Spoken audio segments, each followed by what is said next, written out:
The night my own son locked me out in the rain, I realized something terrifying. Strangers had shown me more kindness than my family ever had.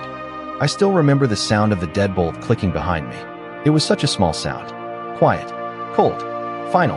I stood there on the front porch holding a faded blue suitcase with one broken wheel, while rainwater soaked through my coat collar and dripped down my back. The porch light above me flickered against the storm, and for a moment, I honestly thought Jason would open the door again. I thought maybe this was all just anger, a misunderstanding, a terrible family argument that would calm down in a few minutes. But the door never opened. Through the frosted glass beside the entryway, I could see shadows moving inside the house. My house. The same house I had spent 32 years paying off. The same kitchen where I packed Jason's lunches every morning before school. The same living room where I sat beside him after his father died when he was only 11 years old. And now I wasn't even welcome to stand in the hallway. "You can't keep living like this, Evelyn," my daughter-in-law Nicole had said 20 minutes earlier while leaning against the marble countertop I helped pay for. Her arms were folded tightly across her chest, her wedding ring sparkling under the kitchen lights. "Living like what?" I asked. My voice shook so badly I barely recognized it. Nicole let out a short laugh. "Like a burden." That word hit harder than I expected. Burden. After everything. Jason stood near the refrigerator staring at the floor while his wife spoke to me like I was some unwanted tenant. He never defended me. Not once. I looked at my son and waited for him to say something. Anything. But he just rubbed the back of his neck and sighed. "Mom," he finally muttered. "Maybe this is for the best." For the best. I felt my chest tighten so sharply I thought I might collapse right there on the kitchen tile. 3 months earlier, I had loaned them nearly $8,000 to help catch up on mortgage payments after Jason lost his management job at the dealership. I emptied half my retirement savings because I believed family took care of each other. Nicole promised they would pay me back. Instead, they changed the locks on the house. I swallowed hard and looked around the kitchen one last time.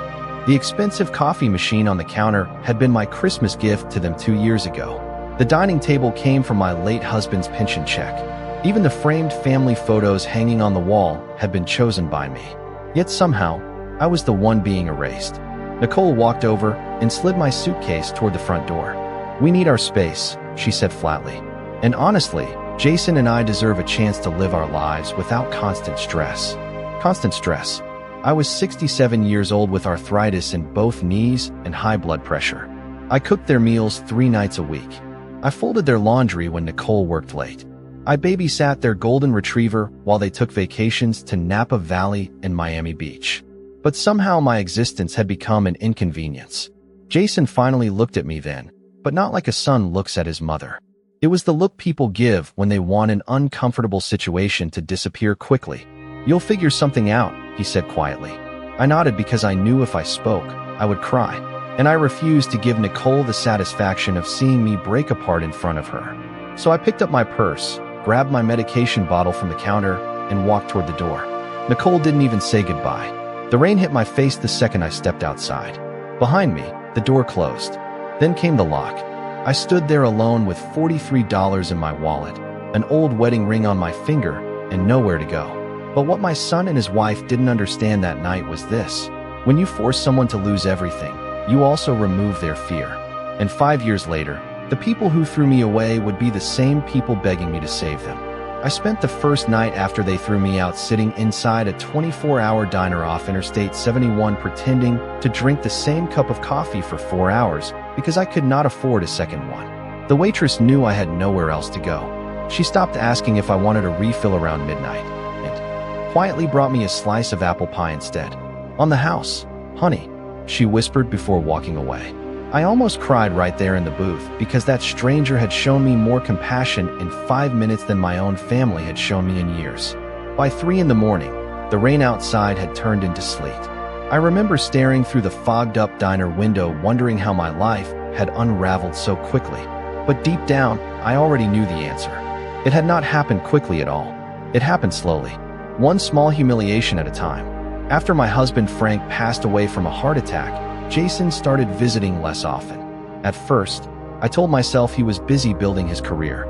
Then Nicole came into his life, and everything changed even more. She always smiled in public. always polite around neighbors.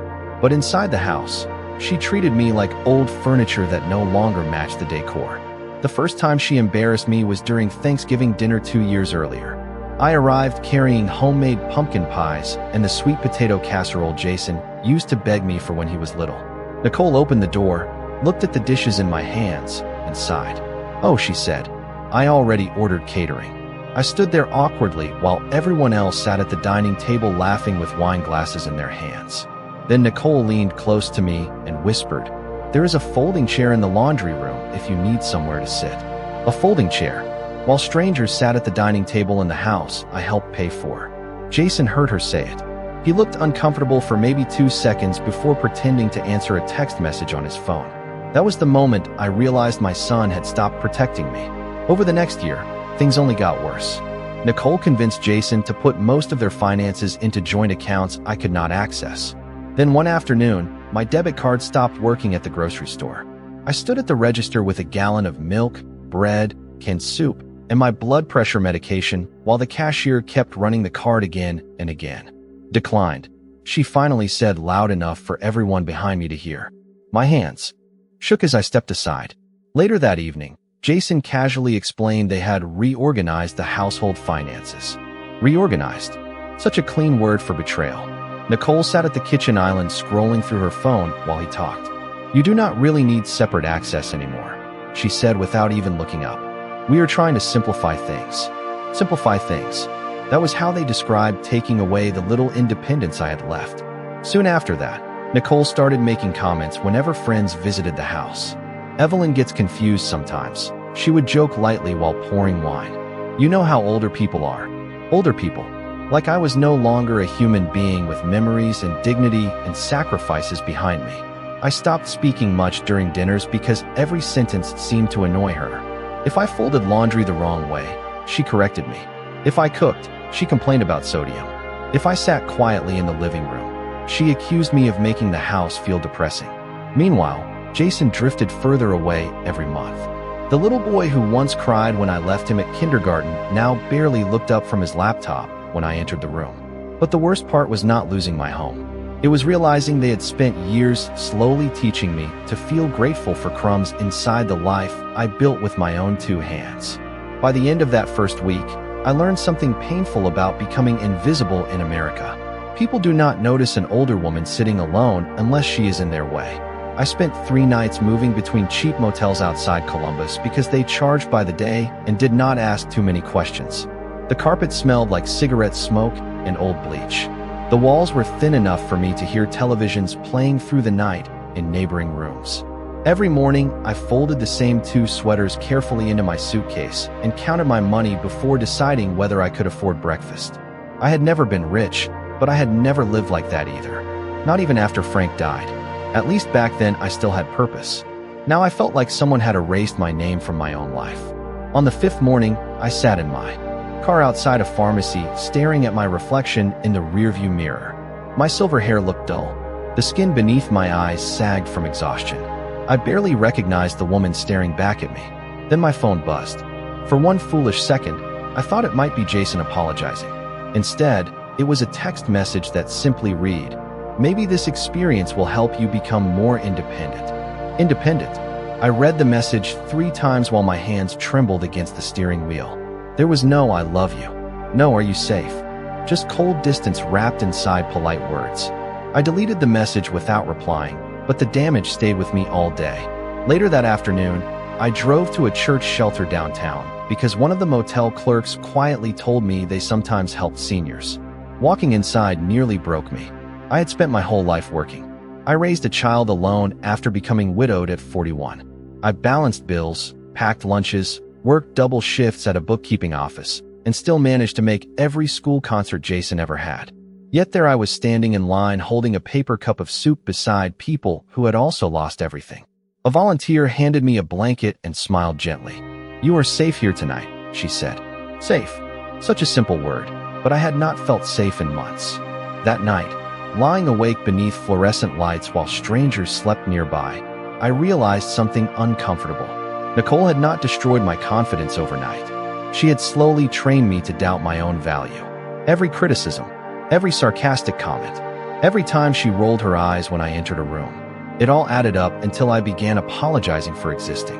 But somewhere around 2 in the morning, another feeling started replacing the shame. Anger. Not loud anger. Quiet anger. The kind that settles deep inside your bones. I sat up, reached into my purse, and pulled out the small notebook I used for grocery lists. Then I started writing down everything I still knew how to do. Payroll management, expense tracking, tax preparation, vendor accounts, scheduling, budget balancing. By the time the sun came up, 3 pages were full. I stared at the list in disbelief because for the first time in years, I remembered I had once been respected for my mind. Nicole always treated me like some helpless old woman who could barely understand modern life. But before Jason was even old enough to shave, I had already been managing office finances for 20 employees. Later that morning, I drove to the public library because it was warm and free. I sat at a computer feeling embarrassed that I barely remembered how to navigate newer software systems. A college student beside me noticed me struggling with the mouse and politely offered help. Normally, I would have refused out of pride, but that day I accepted. For the next 3 hours, I relearned things I thought the world had left me behind on. Email systems, online bookkeeping platforms, digital spreadsheets. And with every click of the keyboard, something inside me slowly came back to life. Not confidence yet, not happiness, but possibility. 3 months after losing my home, I stopped waiting for someone to rescue me. That was the month everything began to change. Not dramatically, not all at once. Real change rarely arrives with fireworks. Sometimes it begins with an older woman sitting alone at a public library learning how to use accounting software while teenagers laugh at videos nearby. Every morning, I drove across town in my old Buick to the library because it was the only place where I felt human again. Nobody there knew I had been thrown out by my own family. Nobody looked at me with pity. I was simply another person using a computer. Slowly, I rebuilt skills I had ignored for years. Budget reports, payroll systems, digital invoices. Some afternoons my fingers ached from typing, but I kept going anyway. One rainy Tuesday, I noticed a handwritten sign taped near the coffee shop across from the library. Part-time help needed. Basic bookkeeping preferred. The business was a small auto repair garage owned by a man named Walter Jenkins. The waiting room smelled like motor oil and burnt coffee, and the front desk was buried beneath piles of unpaid invoices and receipts. Walter looked exhausted when I walked in. "You got bookkeeping experience?" he asked while wiping grease from his hands with a rag. "More than 30 years, I answered. He looked surprised, probably because women my age are often treated like we stopped existing after retirement. He handed me a stack of papers and pointed toward an old desktop computer in the corner office. "If you can make sense of this mess, you are hired." I sat down expecting chaos, but within 30 minutes I realized something much worse was happening. The business was quietly bleeding money. Duplicate payments, missing invoices, unpaid vendor balances hidden beneath false entries. Whoever handled Walter's previous accounting had either been careless or dishonest. By closing time, I handed him a detailed list of errors totaling almost $40,000 in losses over the past year. Walter stared at the papers in disbelief. "How did you even catch this?" he asked. I shrugged softly. "Because nobody notices details anymore." He hired me on the spot. $15 an hour, 20 hours a week. To most people, it would not sound like much. But to me, that paycheck felt like oxygen after drowning underwater. For the first time since Jason threw me out, I bought groceries without calculating every penny in my cart. I found a tiny studio apartment above a florist shop on the east side of town. The radiator clanked all night, and the kitchen barely had enough space for one chair, but it was mine. Mine. I cannot explain how powerful that word felt after months of humiliation. Meanwhile, something else inside me began changing too. I stopped checking my phone every hour hoping Jason would call. At first, I still imagined scenarios where he suddenly realized how badly he failed me. But as weeks passed, the silence became its own answer. Christmas came and went without a message. My birthday passed in April with nothing but a spam insurance call. Eventually, the waiting disappeared. One afternoon at the garage, Walter brought me coffee and sat across from my desk looking unusually serious.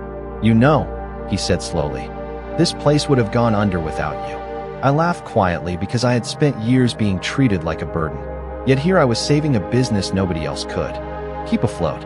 Funny how people decide your value, I replied. Walter nodded.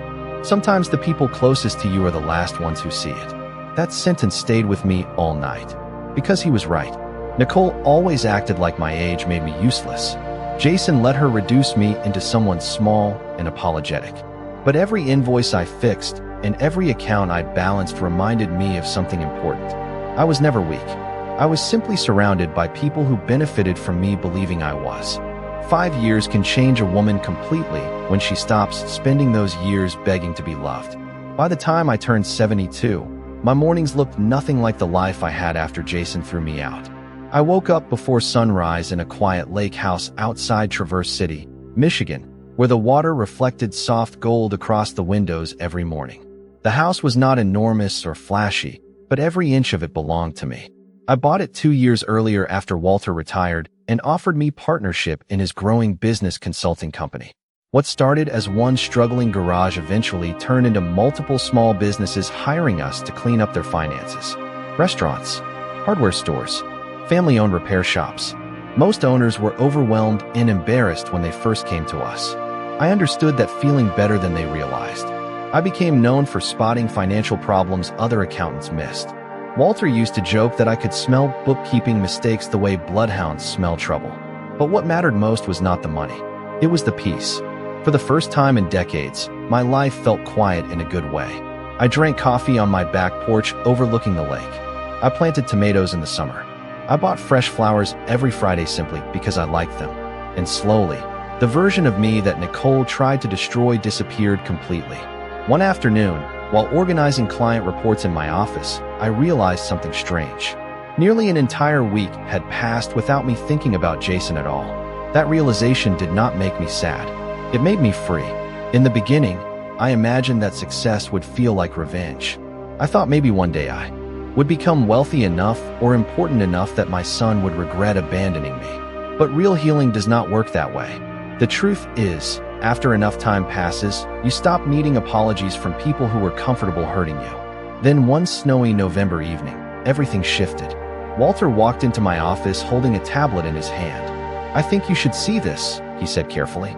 He handed me the screen, and there it was.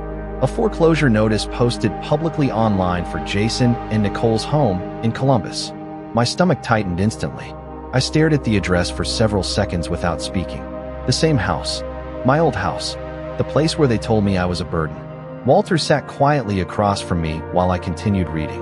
Missed mortgage payments. Legal notices. Outstanding debt.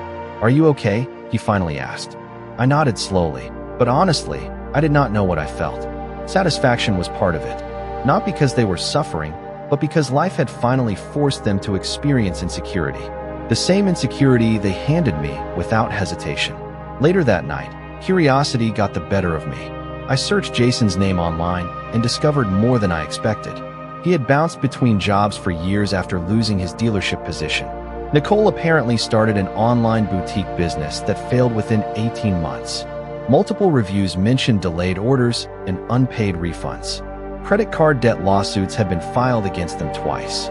I leaned back in my chair stunned by how quickly appearances can collapse. Because if you looked at Nicole's social media pages, everything still appeared perfect. Vacation photos, smiling selfies, inspirational quotes about gratitude. Yet behind those carefully filtered pictures, their entire life was falling apart. I should have felt triumphant. Instead, I mostly felt tired.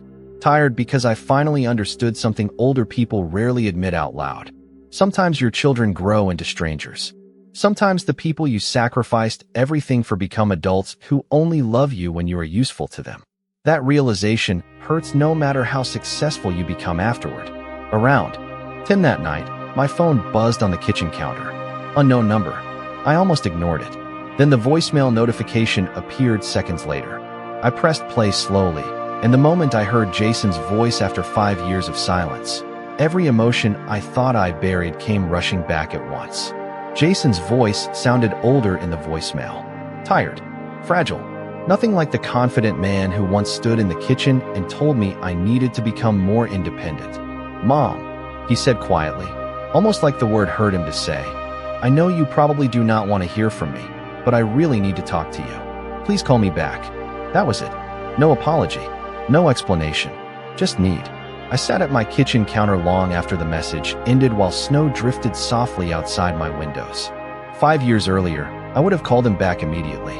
I would have rushed to help before even asking questions. That was who I used to be.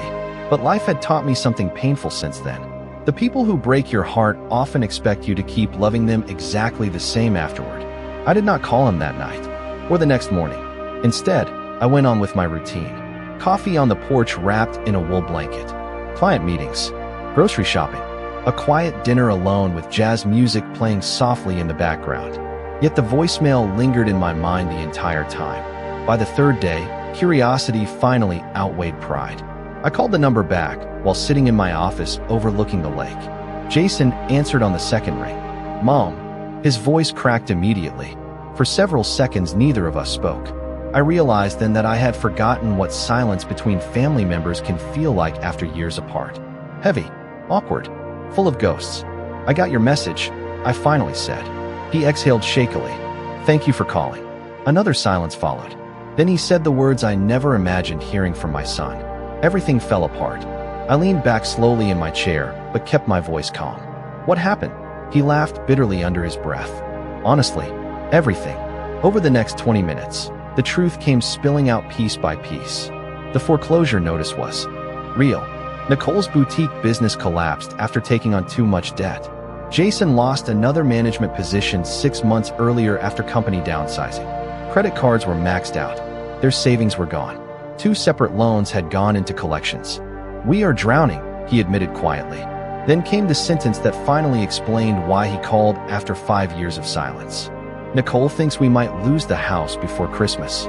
I stared out across the frozen lake while he spoke, remembering the night they threw me out carrying a suitcase in the rain. Funny how life circles back around. "I am sorry to hear that," I replied evenly. Jason hesitated before speaking again. "Mom, we need help." There it was. Not "I miss you." Not "I regret what happened." Help. My chest tightened, but not from sadness this time. Clarity. He still sounded like a frightened little boy looking for someone to rescue him from consequences. "How much?" I asked. He sounded embarrassed answering. "About $80,000 to stop the foreclosure and cover the business debts." $80,000.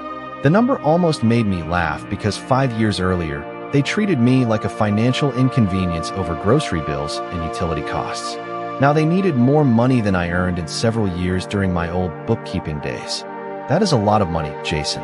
"I know," he whispered, but I did not know who else to call. The truth behind that sentence hung in the air between us. Nobody else was left. Friends disappear when debt arrives. Social media followers do not save you when the bank starts calling. Suddenly, the older mother they abandoned became useful again. "How is Nicole?" I asked carefully. He paused too long before answering. "Stressed." That one word told me everything. I could practically picture her sitting at the kitchen table surrounded by overdue bills, probably still trying to maintain appearances online while panic slowly consumed their lives. For a long moment, neither of us spoke. Then Jason said something that surprised me. "I know I do not deserve your help after what happened." It was the closest thing to accountability I had heard from him in years. I closed my eyes briefly before answering. "No," I said softly. "You do not." The silence afterward felt enormous. Finally, I took a slow breath and spoke the words neither of us expected. "I will meet with both of you next week. But this time, things will happen differently." I chose the restaurant carefully, not because I wanted to impress Jason and Nicole, but because I wanted control. 5 years earlier, they forced me to stand outside in the rain, feeling powerless. This time, I wanted every detail in my favor. The steakhouse overlooked the river downtown and required reservations weeks in advance. Soft piano music played beneath low golden lights, and every table was covered with white linen cloths and polished silverware. I arrived 10 minutes early wearing a cream wool coat and pearl earrings Frank had given me on our 20th anniversary. The hostess smiled warmly and led me toward a private booth near the windows. As I sat down, I caught my reflection briefly in the glass beside me. Calm posture, steady eyes. No trace of the frightened woman carrying a broken suitcase 5 winters ago. Jason and Nicole arrived together exactly at 7. The moment they walked inside, I saw the shock on their faces. Not because of the restaurant, because of me. Nicole slowed slightly when she spotted me sitting there. Her eyes moved across my tailored coat, my leather handbag, the silver watch resting on my wrist. I could almost see her recalculating everything she thought she knew about me. Jason looked older than I remembered, dark circles beneath his eyes, shoulders tense. The confident man who once avoided eye contact while throwing me out of my own house was gone. "Mom," he said quietly as they approached the table. Nicole forced a smile. "Evelyn, you look good." "Good." I almost laughed at how uncomfortable the words sounded coming from her mouth. "Thank you," I replied calmly. "Please sit." For the first several minutes, conversation stayed painfully polite. Water glasses clinked softly against the table while nobody touched the menus. Jason kept rubbing his palms together nervously. Nicole avoided direct eye contact almost entirely. Finally, Jason cleared his throat. "First of all," he began carefully, "we appreciate you meeting with us." I nodded once but said nothing. Silence has power when you stop rushing to fill it. Nicole finally leaned forward slightly. "We know things ended badly." Ended badly. Such clean words for cruelty. I folded my hands calmly on the table. "Is that how you remember it?" Neither of them answered immediately. Jason looked down at the tablecloth while Nicole shifted uncomfortably in her seat. The waiter arrived to take drink orders, accidentally giving them a temporary escape from the tension pressing down on the table. Once he walked away, Jason finally spoke again. "We made mistakes." I studied my son carefully before answering. "No," I said softly. "You made choices." The sentence landed exactly the way I intended. Nicole inhaled sharply beside him. Jason looked like someone had struck him across the face without touching him. For several seconds, nobody spoke. Then Nicole surprised me by speaking first. "You have to understand," she said carefully. "We were under a lot of pressure back then financially." I stared at her in disbelief for a moment. Even now, after 5 years, she still wanted to justify it. "Pressure," I repeated quietly. "Nicole, I slept in a church shelter after you locked me out." Her face immediately paled. Jason closed his eyes briefly, like hearing the truth spoken aloud physically hurt him. "Mom," he whispered, "I know what we did was wrong." "Do you?" I asked calmly. "Because neither of you called once to ask if I survived that winter."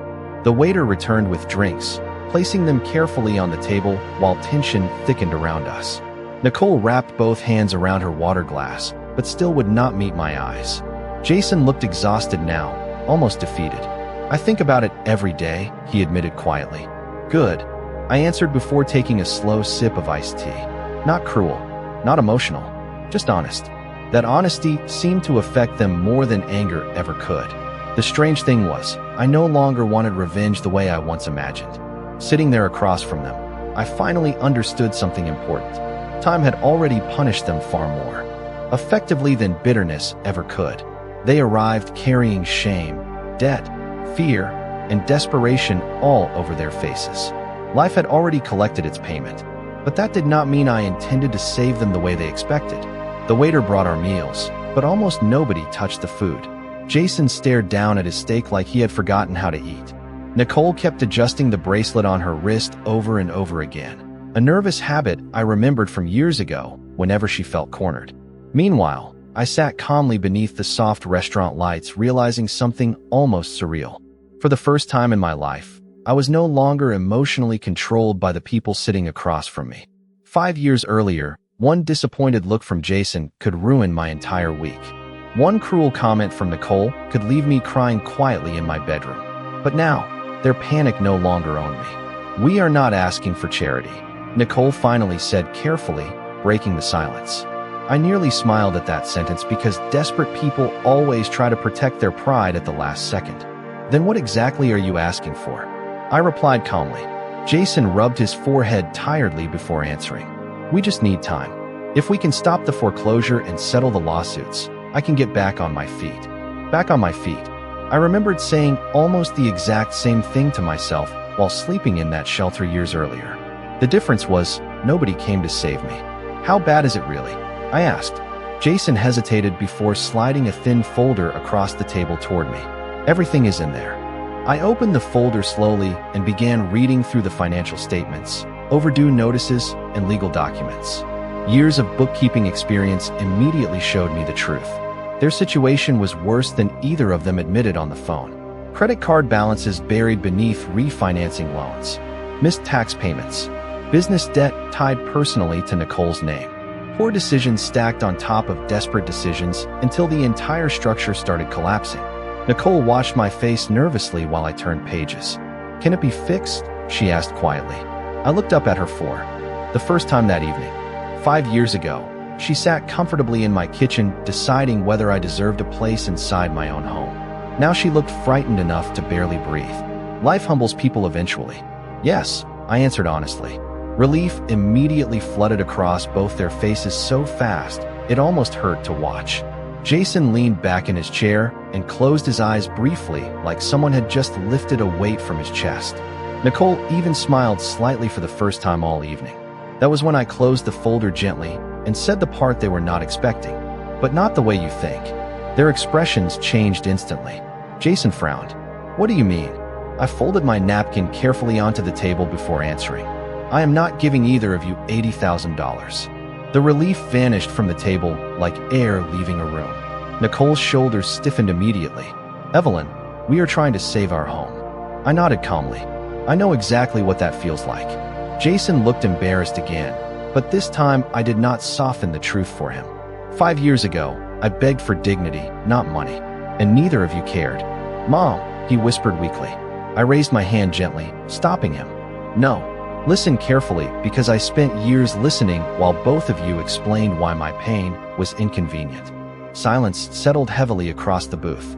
Nearby diners laughed softly over wine glasses, while our table sat frozen in tension. Then I leaned slightly forward and spoke calmly. "I will not rescue you from consequences, but I am willing to make a business decision." Nicole blinked in confusion. "What does that mean?" I slid the folder back toward them. "Your debts can be purchased. Your business liabilities can be negotiated. The foreclosure can be delayed under new ownership agreements." Jason stared at me slowly, beginning to understand. "You want to control everything."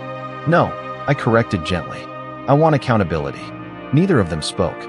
They simply sat there absorbing the reality that the powerless woman they discarded had become the only person capable of saving them. But this time, the power belonged entirely to me. I looked directly at Jason before saying the one sentence I needed him to hear most. "Now you finally understand what it feels like when your future depends on someone else deciding whether you deserve mercy." The legal paperwork took nearly 3 weeks to finalize. In the end, I did exactly what I promised at the restaurant. I did not hand Jason and Nicole $80,000. I did something far more important.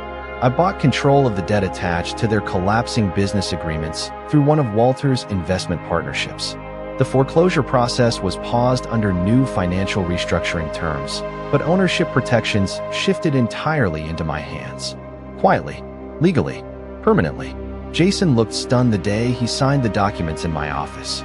"So technically," he began slowly while flipping through the pages, "you own the debt now?" "Yes," I answered calmly. Nicole sat stiffly beside him, wearing a gray sweater that suddenly made her look older than I remembered. Stress changes people quickly, especially people who spent years pretending everything was perfect. "And if we miss payments?" she asked carefully. I met her eyes without anger. "Then the assets attached to the agreements transfer under the contract terms." Silence filled the room after that. 5 years earlier, they controlled whether I had shelter. Now their future rested inside paperwork with my signature across the bottom. But strangely, I did not feel powerful the way I once imagined revenge would feel. I mostly felt peaceful, because true power is not humiliation. True power is never needing revenge to sleep well at night. Over the following months, something unexpected happened. Jason changed. Not instantly, not dramatically, but slowly, in small ways that felt real. He started calling every Sunday morning just to talk. Not about money, not about debt. Sometimes we discussed weather. Sometimes old family memories. Sometimes nothing important at all. One afternoon, he quietly admitted something that stayed with me for weeks afterward. "I spent years blaming stress for what I became," he confessed over the phone. "But the truth is, I was weak." I stood at my kitchen sink staring out at the frozen lake while listening to my son finally speak honestly for the first time in years. "Weak people follow cruelty when it benefits them," he continued quietly. "And I let Nicole decide who deserved kindness." I closed my eyes briefly because hearing accountability from your child feels both healing and heartbreaking at the same time. Nicole took longer to change. Pride held onto her tighter. But life humbled her too. 6 months after the restaurant meeting, she showed up unexpectedly at my house alone, carrying a small bakery box from a local pastry shop. "I was nearby," she said awkwardly while standing at my front door. We both knew that was not true. Traverse City was nearly 4 hours away from Columbus. I invited her inside anyway. She looked around quietly at the lake house, the fresh flowers near the windows, the framed photos on the walls. There was no luxury screaming for attention, just peace, real peace. "It is beautiful here," she admitted softly. "Thank you," I replied while pouring coffee. For several minutes we sat in silence before she finally spoke again. "I used to think kindness made people weak," she whispered while staring down at her coffee cup. "I thought survival meant protecting yourself first." I listened without interrupting. But when everything collapsed, her voice cracked slightly. "You were still the only person who helped us." I thought carefully before answering, because age teaches you that some truths matter more when spoken gently. "No," I said softly. "I helped myself first. That is why I finally had enough left to help others." Tears filled her eyes immediately after that sentence. Not dramatic tears. Quiet ones. Human ones. When Nicole finally left later that afternoon, I stood on the porch watching her car disappear down the snowy road while cold wind moved across the lake. Then I went back inside my warm home, wrapped myself in a blanket, and sat beside the fireplace feeling something I had not felt in decades. Freedom. Not because my son regretted hurting me. Not because life punished the people who betrayed me. But because I finally understood my worth had never depended on whether anyone else recognized it. Losing my family did not destroy me. It introduced me to the woman I should have been protecting all along.